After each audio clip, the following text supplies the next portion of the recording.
The throne room fell silent when Captain Elena Reyes walked through the high doors carrying a thermal case marked with biohazard warnings, and every ambassador in the chamber understood that something had already gone terribly, irreversibly wrong. Elena Reyes had been a cargo hauler for most of her adult life, running freight between Earth's orbital stations and the outer mining colonies, and she had never imagined that her name would be spoken in the same breath as galactic warlords or interstellar politics.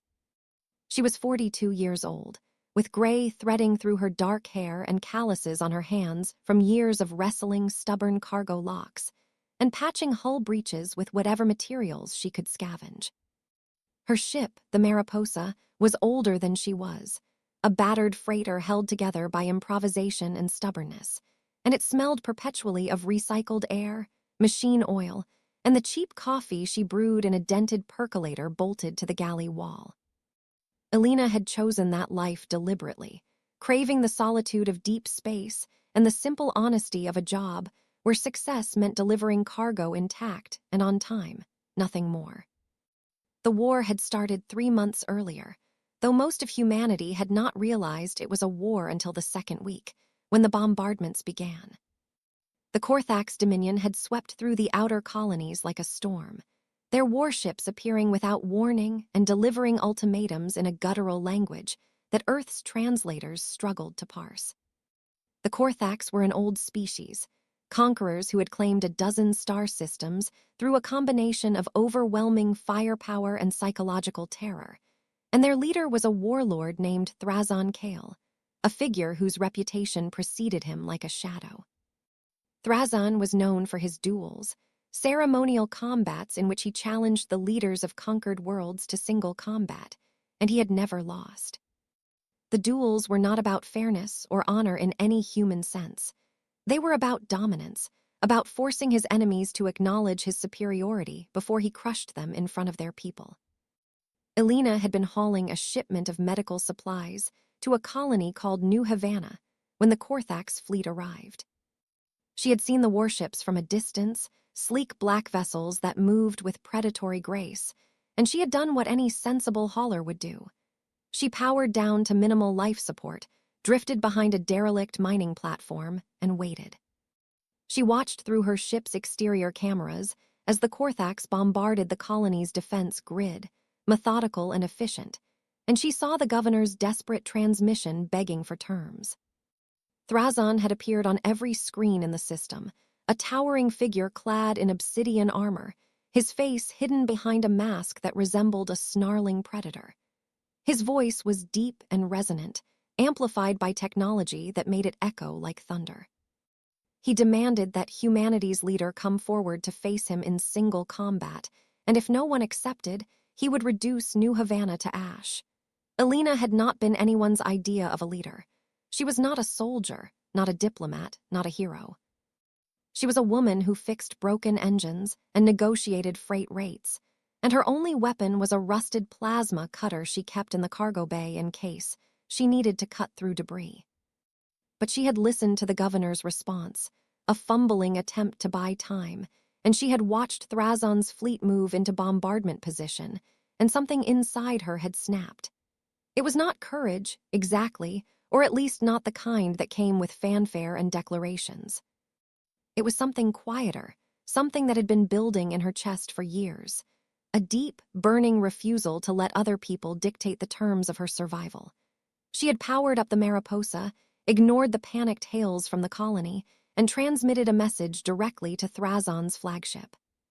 Her words had been simple. "You want a duel, I accept. But you're fighting on my terms in my place, and you're going to regret ever hearing the name Elena Reyes." The transmission had been blunt, stripped of formality, and she had half expected the Korthax to ignore her or laugh. Instead, Thrazon had responded immediately, his voice tinged with amusement, and he had agreed to her terms with one condition. The duel would be broadcast across the galaxy, so that all species would see humanity's weakness. Elena had smiled at that, a tight, cold expression, and she had begun to plan. She did not have training in combat or strategy, but she had spent 20 years learning how to survive in environments that wanted her dead, and she understood machines, systems, and the spaces between what people said and what they meant. Thrazon was a warlord, a figure who built his power on spectacle and fear, and spectacle could be turned against him if you were willing to take risks that no sane person would take. The duel had been scheduled for 3 days later, in a neutral station orbiting a dead moon, and Elena had used every hour to prepare. She studied recordings of Thrazon's previous duels, analyzing his movements and tactics, and she noticed something that others had missed. Thrazon relied on intimidation as much as skill, using his size and presence to unnerve his opponents before the fight even began. He fought with a massive energy blade, a weapon that required immense strength to wield, and he moved with the confidence of someone who had never faced an opponent willing to fight dirty. Elena had no intention of fighting fair. She contacted an old friend, a former military engineer named Marcus who owed her a favor, and she asked him to help her build something that would give her an edge. Marcus had been skeptical, but he had agreed, and together they had cobbled together a device that was part weapon, part trap, and entirely illegal under galactic combat regulations. The day of the duel arrived, and Elena boarded her ship alone, carrying only the thermal case and a small data pad. She had not told anyone her plan, not even Marcus, because she knew that if she failed, the fewer people who knew the better. The neutral station was a vast structure, a relic from an earlier era of galactic cooperation, and the throne room where the duel would take place was a cavernous chamber designed to hold thousands of spectators. Ambassadors from dozens of species had gathered to witness the event, their faces a mix of curiosity, pity, and barely concealed contempt. Humans were a young species, newcomers to the galactic stage, and most of the older civilizations viewed them as primitive, unworthy of respect. Thrazon had been waiting for her, standing at the center of the chamber with his arms crossed, his mask gleaming under the harsh lights. He was even larger in person, nearly 8 feet tall, his body encased in armor that seemed to absorb light. His energy blade rested against the floor, humming with barely contained power, and when he saw Elena approach, he tilted his head, a gesture that might have been amusement or disdain. "You are late," he said, his voice booming through the chamber. "I expected you to run." Elena had stopped a few meters away, setting the thermal case on the floor with a soft thud. "I had to make a detour," she said, her voice calm and even. "You left something behind when you threatened my planet. I thought you might want it back." She opened the case, and the throne room erupted in chaos. Inside, resting on a bed of coolant packs, was a Korthax heart, still beating, connected to a portable life support system that kept it pumping. The heart was enormous, the size of a human head, and its rhythmic contractions were visible through the translucent membrane that surrounded it. Elena lifted it carefully, holding it in both hands, and she walked forward, tossing it at Thrazon's feet. "You left this behind," she said again, her voice cutting through the stunned silence. "When you threatened my planet." Thrazon staggered backward, his hand going to his chest, and for the first time in his life, he felt something close to fear. The heart at his feet was his own, or at least a perfect biological replica, and the implications were staggering. Elena had not come to fight him in the traditional sense. She had come to prove that she had already beaten him, that she had reached him in a way that no one else had.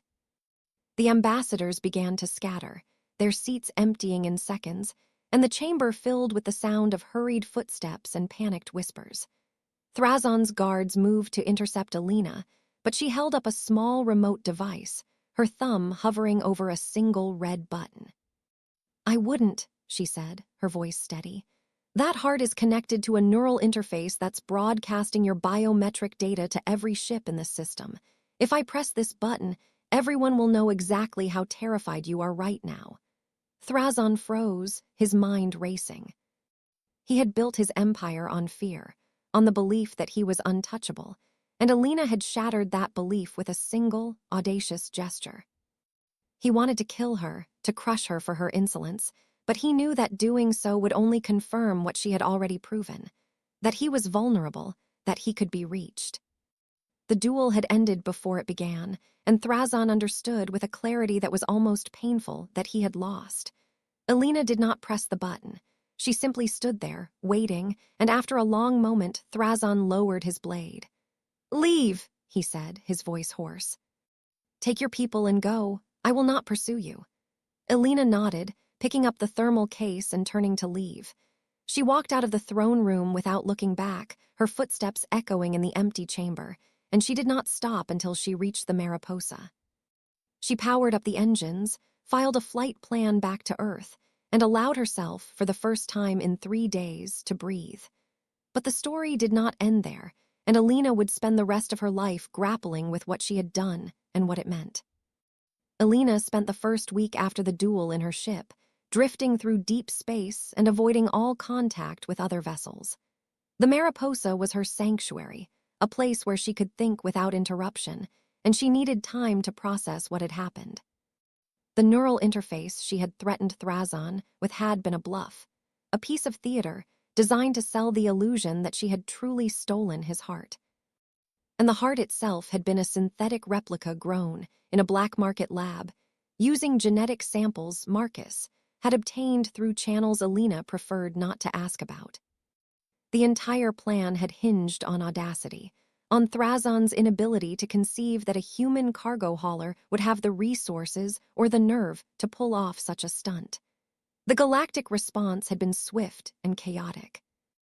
News of the duel spread through the communication networks within hours, and every major species had an opinion.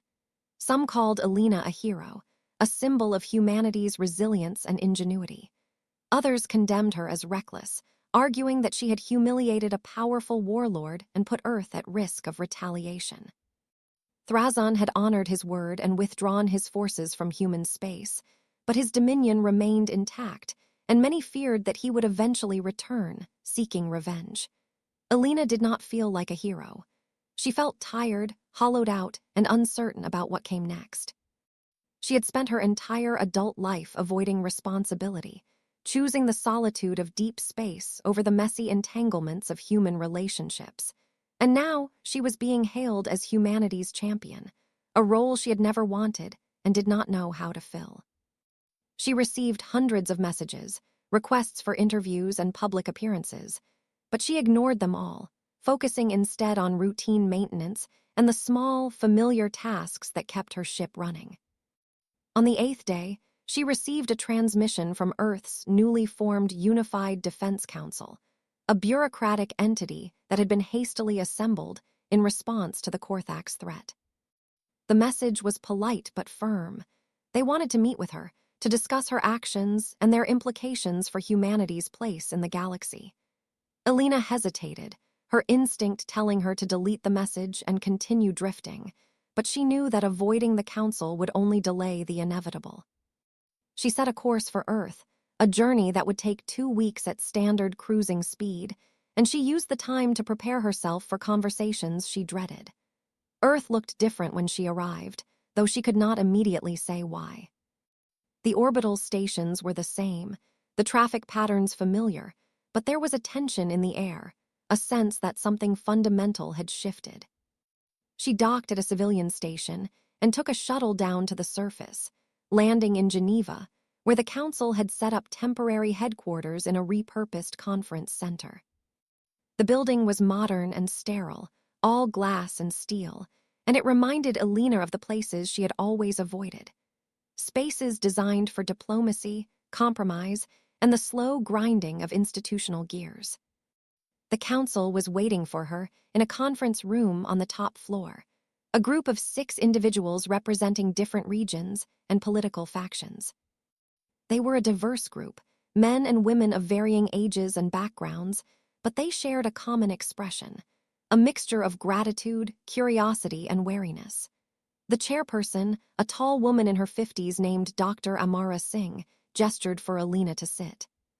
"Captain Reyes," she said, her voice warm but formal. "Thank you for coming. We wanted to speak with you in person about the events of 2 weeks ago." Elena sat, folding her hands on the table. "I assume you have questions."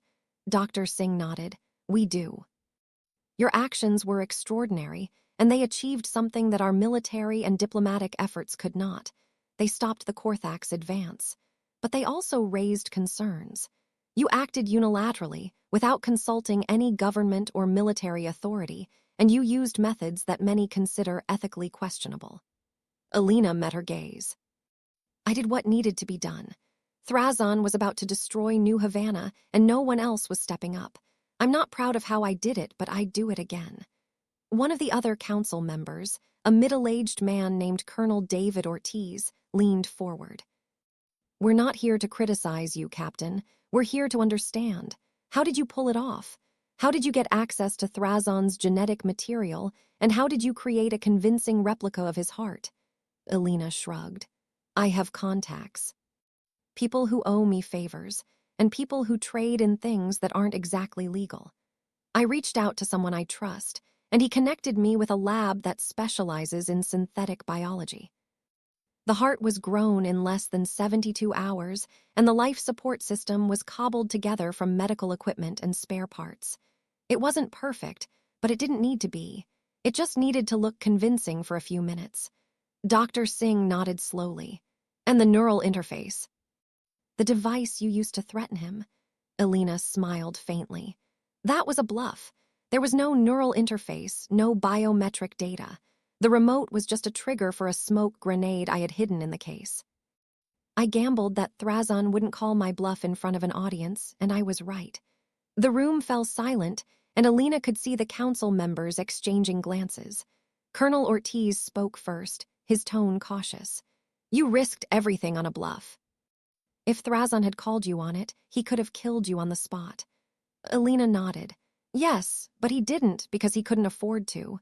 His power is built on fear, on the idea that he's invincible. The moment I showed him that heart, I took that power away. He had to believe that I had reached him, that I knew something about him that no one else did. And once he believed that, the duel was over. Doctor. Singh leaned back in her chair, her expression thoughtful. You're not a soldier, Captain Reyes. You're not trained in combat or strategy. How did you come up with this plan? Elena shrugged again. I'm a hauler. I've spent 20 years fixing broken things, navigating systems that don't make sense, and finding ways to survive when the odds are against me. This wasn't that different. I looked at what Thrazon wanted, what he needed to maintain his image, and I found a way to take it away from him.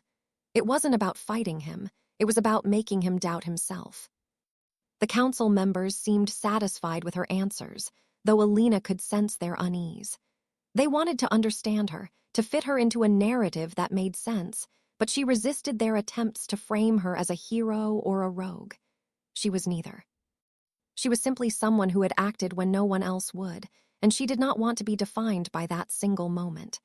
Dr. Singh stood, signaling the end of the meeting. We're grateful for what you did, Captain Reyes. Humanity owes you a debt. But we also want to ask for your help going forward. The galaxy is watching us now, and we need people like you, people who understand how to navigate complex situations and think on their feet.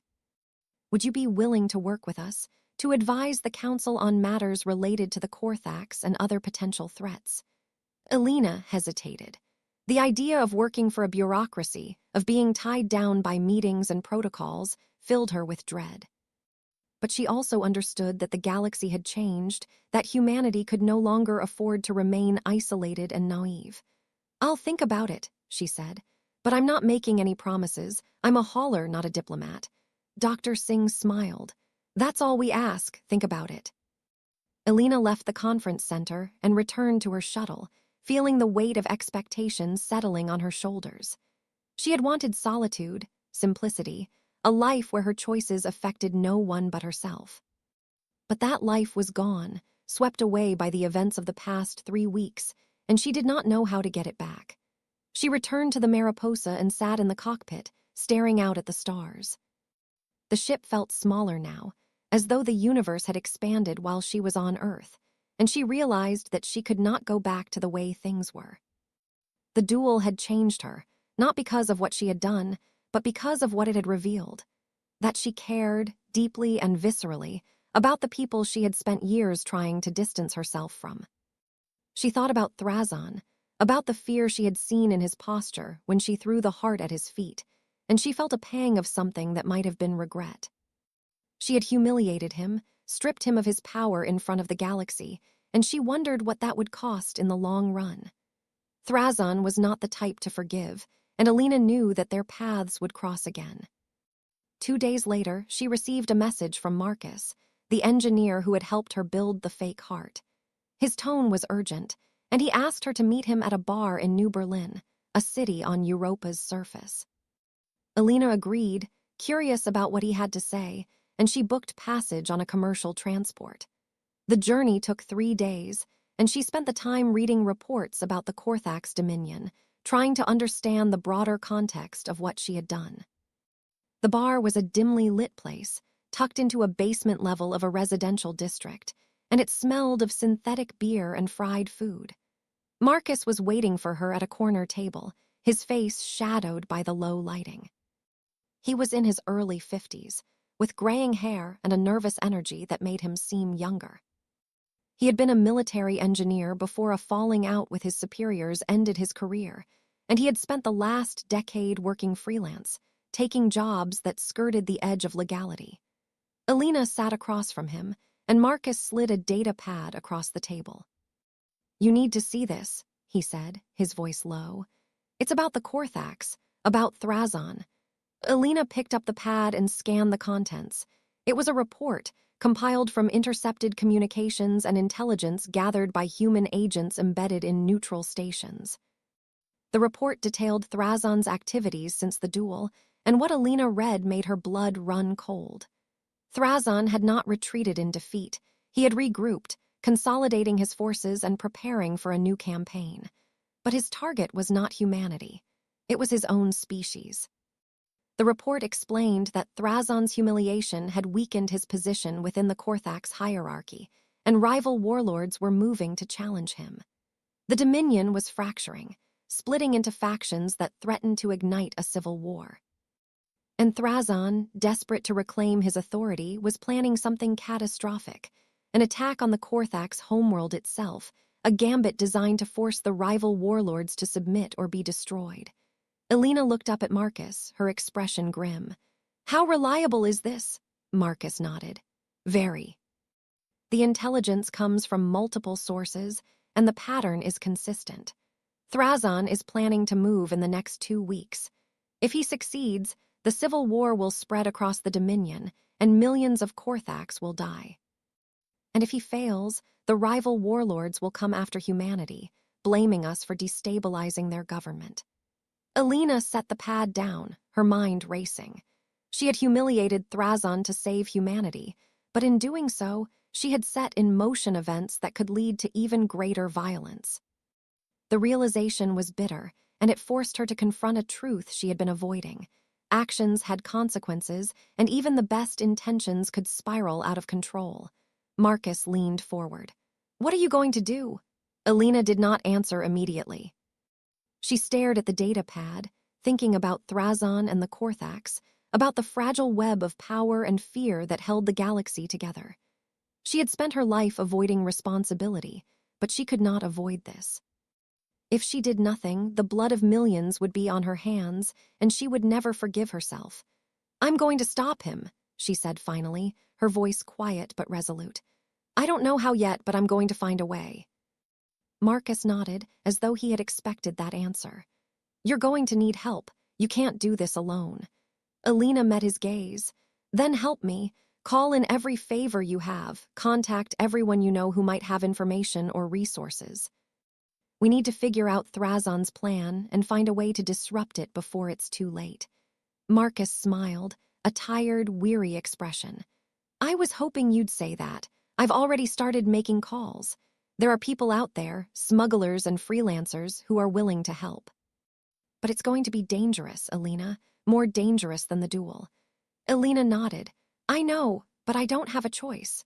The next 2 weeks were a blur of activity as Elena and Marcus assembled a team and gathered intelligence on Thrazon's movements.